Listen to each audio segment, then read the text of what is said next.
Hello friends, more channel learn and saga को समस्त को स्वागत। जदि मोर चैनल रे आपण नुआ अछंती ताहले सब्सक्राइब बटन टी को दबाई दियंतु। आज आम नवम श्रेणी जीव विज्ञान बहिर कोश और यार संगठन विषय विभिन्न कोश अंगिका विषय रे पढ़िबा। प्रथमे आमे पढ़िबा कोश झिल्ली विषय रे। कोश झिल्ली बा इंग्राजी रे प्लाज्मा मेम्ब्रेन। कोश भितर थिबा कोशर अनेक उपादान को आवृत करी रखिथिबा आवरणटी को कोश झिल्ली बा प्लाज्मा मेम्ब्रेन कहा जाए। यह छिद्रयुक्त होइथाय। कोश सह जड़ित विभिन्न पदार्थर आदान प्रदान पाई कोश झिल्ली एक माध्यम भाव कार्य करिथाय। तेणु कोश झिल्ली दे कोश भितर को और बाहर को समस्त पदार्थ यातायात करिपारे नाही। केवल केतेक निर्दिष्ट पदार्थर कोश भितर को जीवा और बाहर को आसीबा संभव होइथाय। एथरो आमे कोन बुझिले ना कोश झिल्ली दे कोश भितर को और बाहर को समस्त पदार्थ यातायात करिपारे नाही। केवल केतेक निर्दिष्ट पदार्थ ही कोश भितर को जीवा और बाहर को आसीबा संभव होइथाय। एणु एही कोश झिल्ली को एक अर्ध पारगम्य झिल्ली मध्य कहा जाए। अर्ध पारगम्य झिल्ली बा सेमी परमिएबल मेम्ब्रेन बा सिलेक्टिवली परमिएबल मेम्ब्रेन मध्य कहा जाए। एही कोश झिल्ली माध्यम रे विभिन्न पदार्थर यातायात साधारणतः विसरण, परासरण और सक्रिय परिवहन प्रक्रिया द्वारा संपादित होता है। उदाहरण स्वरूप कोशीय विपाक बा सेलुलर मेटाबॉलिज्म। यही प्रक्रिया द्वारा निर्गत अंगारकाम्ल गैस रो सांद्रता कोश भितर अधिक थाए, किंतु कोश बाहर यही गैस रो मात्रा कम थाए। तेणु कोश बाहर और कोश भितर थिबा एही गैस रो सांद्रतार पार्थक्य हेतु विसरण प्रक्रिया द्वारा कोशरू अंगारकाम्ल गैस निर्गत हुई कोश बाहर को चली जाए। सेही भली अम्लजान गैस रो परिमाण कोश भितर अपेक्षा कोश बाहर पटे अधिका थाए। अम्लजान कोश बाहर कोश भितर को विसरण प्रक्रिया रे आसी थाए।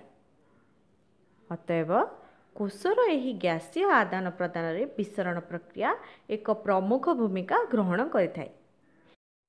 जेभଳି भाବରେ गैसीय पदार्थ गुड़िक विसरण नियम को मानि थाए, सेही भଳି भाବରେ तरल पदार्थ मध्य बा तरल जल मध्य एही विसरण नियम को मानि थाए। तेबे कोश झिल्ली देई जल अणुर यातायात प्रक्रिया परासरण पद्धति रे समाहित होइथाय। यह परासरण पद्धति कौन हुए ना जल अणुर अति अधिक गाढ़ अंचल कम गाढ़ थिबा जल दिग को एक अर्ध पारगम्य झिल्ली मध्य देही एही अणुगुड़िक यातायात करिथाय।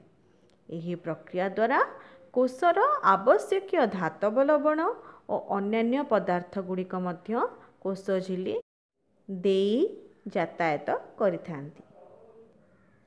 तापरे आमे कोश भित्ति विषय रे पढ़िबा। कोश भित्ति कौन?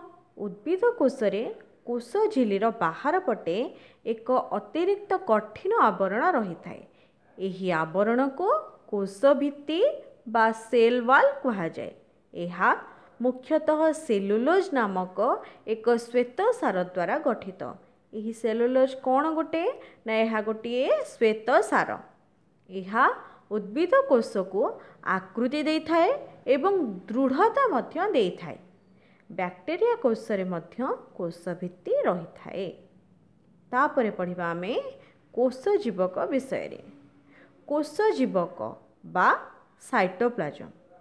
एही कोश जीवक बा साइटोप्लाज्म कोश झिल्ली और न्यष्टि मध्य रे रही थाए।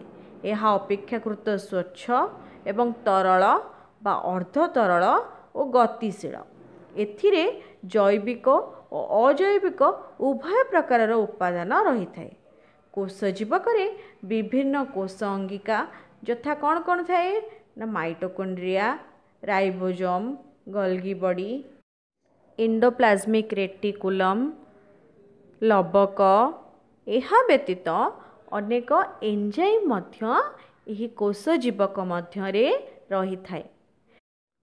एहा छड़ा पुष्टिसार, एमिनो अम्ल, धातव लवण एवं अन्य केतेक पदार्थ यथा एक्टिन और माइक्रोट्यूबुल परी पुष्टिसार फिलामेंट मध्य एहिथिरे रही थाए।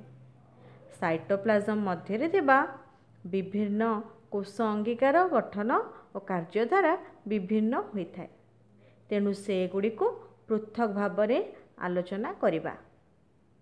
साधारणतः कोष अंगिका मानक देखिबापई इलेक्ट्रॉन अणुवीक्षण यंत्र बा इलेक्ट्रॉन माइक्रोस्कोप व्यवहार करा जाय थाए। एही कोष अंगिका गुड़िक आमको खाली आखिरे दृश्यमान हुए नाही। तेबे आज पई एतिकी। आजिर वीडियोटी केमती लागिला कमेंट रे लिखि जणाइबे एवं मोर चैनल टी को सब्सक्राइब करिवे। धन्यवाद।